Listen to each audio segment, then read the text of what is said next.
If you're thinking about moving to Orlando or buying here, you're probably hearing a lot of neighborhood names. Winter Park, Lake Nona, Windermere, Apopka, and it all starts to blur together. But here's the truth most people don't realize until after they buy. These areas live completely different.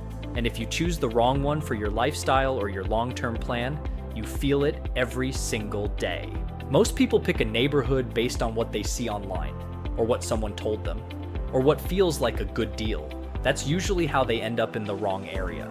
By the way, I'm Tyler Gibson with the GPG team here in Central Florida, and I help people make smart real estate decisions so they don't end up stuck in the wrong area.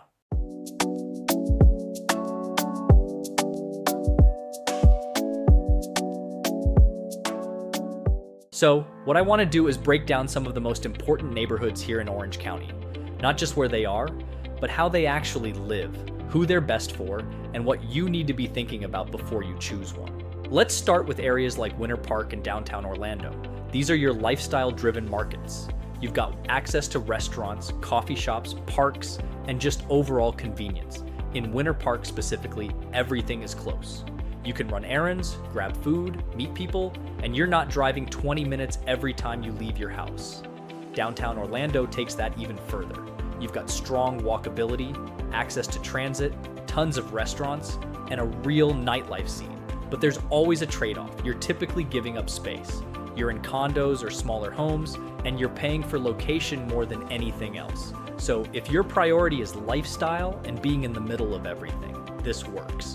If you want quiet and space, this is probably not your move. Now let's shift into areas like Baldwin Park. This is what I would call a balanced neighborhood. You still have access to restaurants, groceries, and things to do, but it feels more residential. Baldwin Park is very structured. You've got strong access to amenities and a mix of housing options.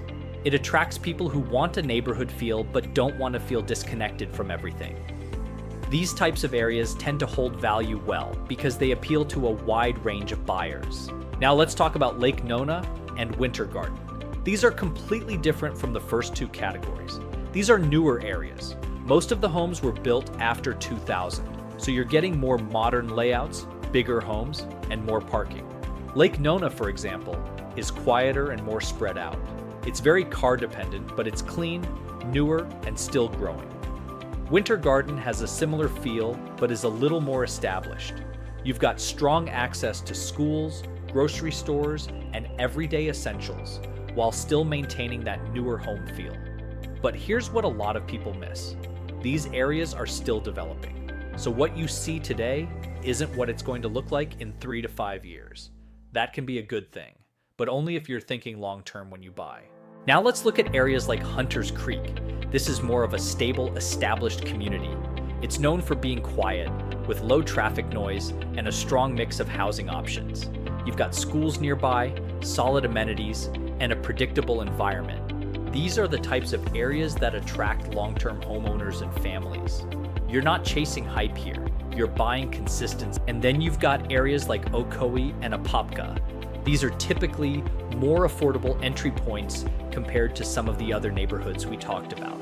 Apopka still has strong access to groceries, shopping, and everyday services. Ocoee offers a similar setup with quiet neighborhoods, mostly single-family homes, but this is where people need to be more careful. These markets are more price-sensitive, so your purchase price matters more, your deal matters more, and your exit strategy matters more. Because in these areas, if the market shifts, you don't have the same margin for error, so you have to buy smarter, not just cheaper. So when someone asks, what's the best neighborhood in Orlando?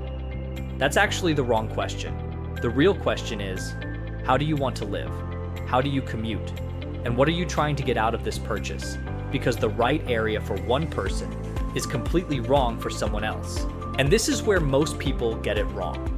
They try to find the best area instead of finding the right area for them. That one decision impacts your daily life, your finances, and your long-term flexibility more than almost anything else. If you're trying to figure out which area actually makes sense for you, based on your situation, your goals, and your budget, that's where you need to slow down and get specific. That's how you avoid making a decision you regret later. And if you need help working through that, that's exactly what I do.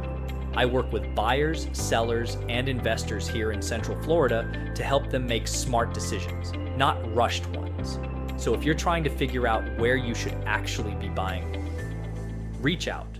We can walk through your situation, your goals, and what areas actually make sense for you.